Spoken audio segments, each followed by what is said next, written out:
Agora você ouve uma palavra de vida com o pastor Érico Rodolfo Bussinger.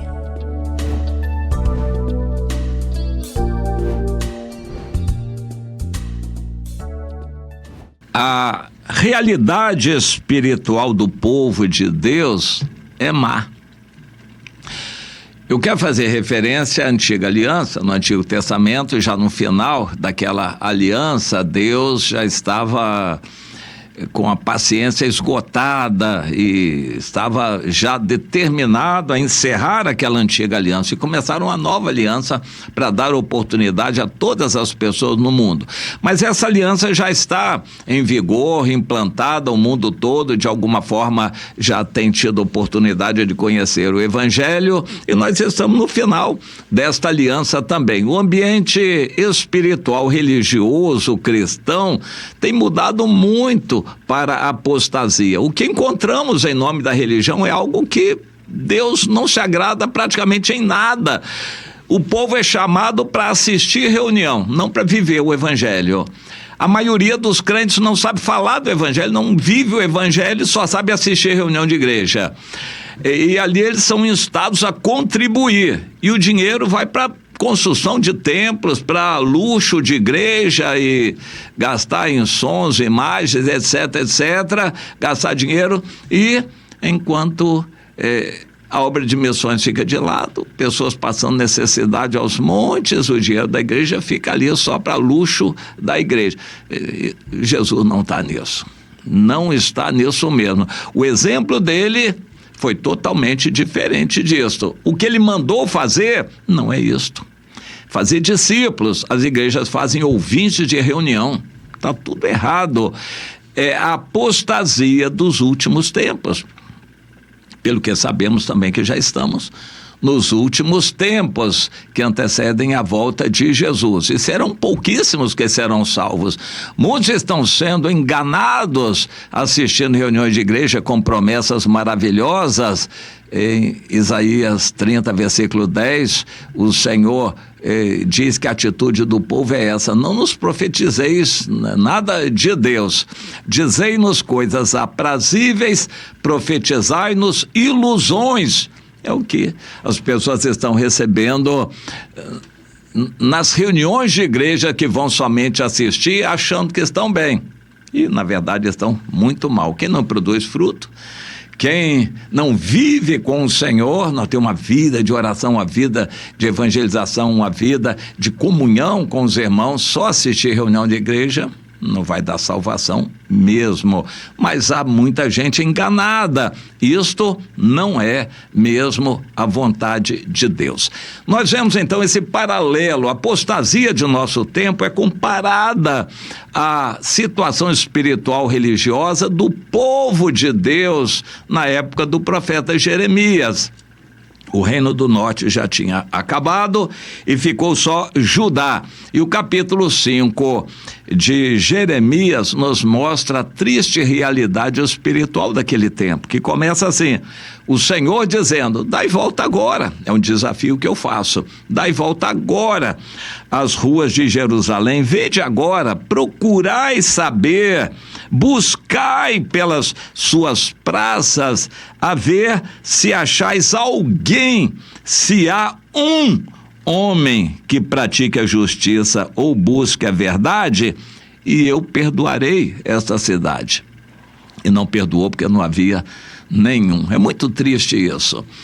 Quando nós lemos em Gênesis a história de Abraão, nós nos deparamos com aquele capítulo em que o Ló, se afastando de Abraão, vai morar em Sodoma. Inicialmente ele ficou na roça, no campo, mas depois, aos poucos, ele foi sendo atraído com a família dele, provavelmente a mulher puxando, para ficar dentro de Sodoma. Quando os anjos chegam, o Ló já morava dentro da cidade de Sodoma. E pela misericórdia de Deus e intercessão de Abraão, o Senhor quis salvar o Ló.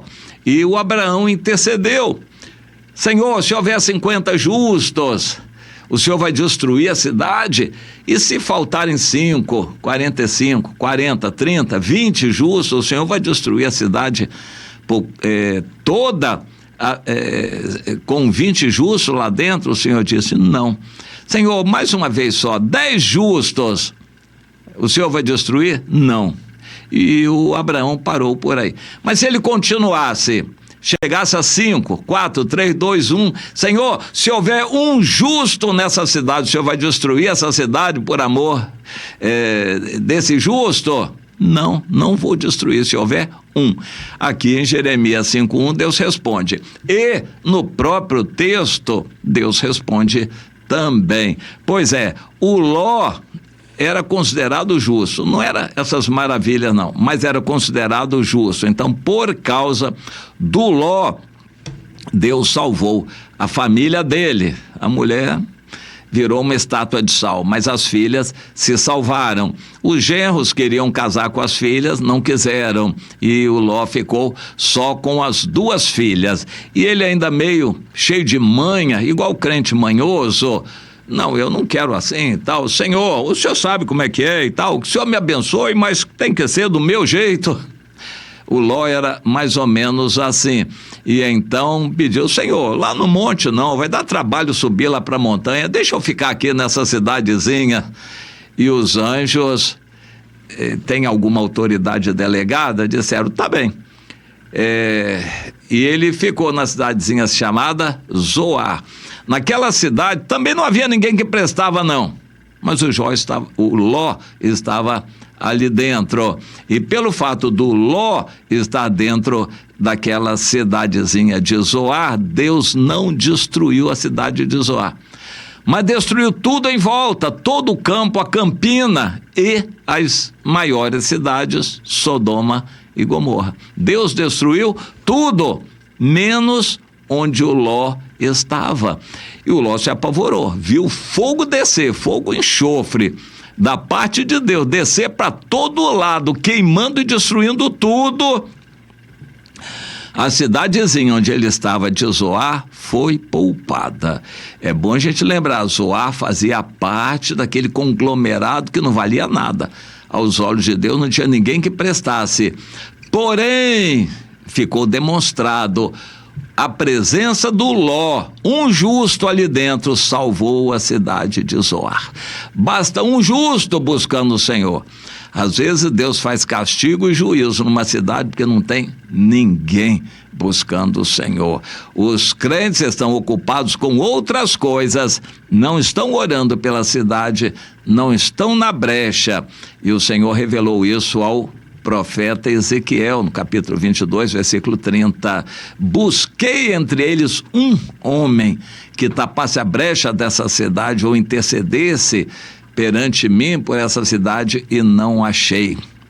Procurei um e não achei. Deus quer que estejamos na brecha, mas em geral os crentes não estão na brecha, estão correndo atrás da sua bênção ou gastando a sua bênção. Veja que coisa interessante, uma prosperidade do país, da cidade, do estado, não atende às necessidades espirituais, porque até o povo de Deus, quando vê prosperidade, se delicia com a prosperidade. Vai para os comes e bebes e pecados e conforto e diversão. Os crentes estão gastando a bênção, buscando lá na igreja e gastando a bênção no mundo. É isso que Deus quer? Não, não e não. O que Deus quer de nós é que sejamos sal no meio do mundo, para salgar o ambiente. Sejamos luz no meio das trevas, para iluminar o mundo. Os crentes não estão fazendo isso, estão buscando a bênção na igreja e cuidando de si mesmos e gostando do mundo. Eles estão se deliciando com o mundo. É isso que está acontecendo. É isso que está acontecendo. Então, no capítulo 5 de Jeremias, Deus vai revelando o estado lastimável da vida espiritual daquele povo. Tão certo como eles juram falso. E o Jeremias tentou interceder, mas o Senhor diz, não adianta, eles não querem voltar. Eles não querem se voltar para mim. O Jeremias disse: então eu vou aos grandes e falarei com eles, os líderes, porque eles conhecem mais a situação e vão se quebrantar. Então, estes de comum acordo quebraram o jugo do Senhor e romperam as suas algemas. Os líderes também. Meu irmão, a situação espiritual no Brasil está ruim, principalmente entre os líderes. Não há entre eles quem esteja na presença de Deus, tendo revelações de Deus e orando, intercedendo, recebendo profecias confirmadas. Os líderes não estão nessa, não. O Senhor diz: por isso eu vou mandar leões do bosque, eu não posso perdoar. Esse povo, desse jeito, eu não posso perdoar. Esses filhos me deixam e juram pelos ídolos, e depois de eu os ter fartado, estou lendo Jeremias 5, depois de eu os ter fartado, adulteraram em casa de meretrizes e se ajuntaram em bandos, como garanhões bem fartos, correm de um lado para o outro, cada um rinchando a mulher do seu companheiro. Isso acontece nas igrejas também.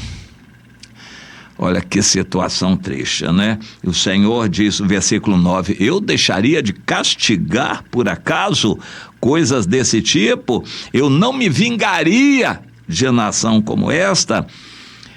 Deus está avisando. O que vai acontecer ao Brasil tem causa, tem motivo. E Deus está avisando. Ah, mas tá tudo bem, Natal gordo, o povo ainda tá com dinheiro, vai pra férias, praia, vamos aproveitar a vida. É isso que Deus quer? Que cada crente vá aproveitar a vida no mundo? O Senhor diz: se houveram perfidamente contra mim, negaram o Senhor, até os profetas não passam de vento, a palavra de Deus não está com eles. Que coisa triste. Por isso, meu servo Jeremias, eu converterei em fogo as palavras da tua boca, e esse povo em lenha, e eles serão queimados, consumidos.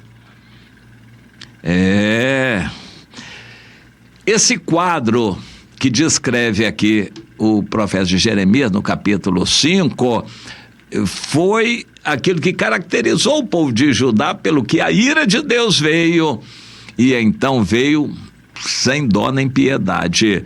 Morte por doença, por fome, pela espada de inimigos, e o pouco restante sofrido, levado para o cativeiro. A ira de Deus veio de uma forma terrível sobre aquele povo de Judá. E o Senhor diz: ainda assim, vocês não vão temer diante de mim?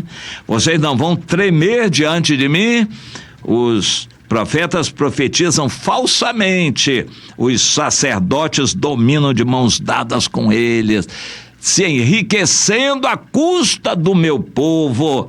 E é o que o meu povo deseja também. E o Senhor termina o capítulo 5 de Jeremias dizendo: que farão quando essas coisas se cumprirem? Brasil, o que você vai fazer, minha irmã, meu irmão, quando essas coisas apertarem? E já vem, a ira de Deus vem sobre o Brasil. E, de repente, não vai demorar não. Deus vai fazer a sua palavra se cumprir cabalmente sobre a face da terra, mas no Brasil, especialmente em breve. Povo de Deus, acorde. Povo de Deus, acorde.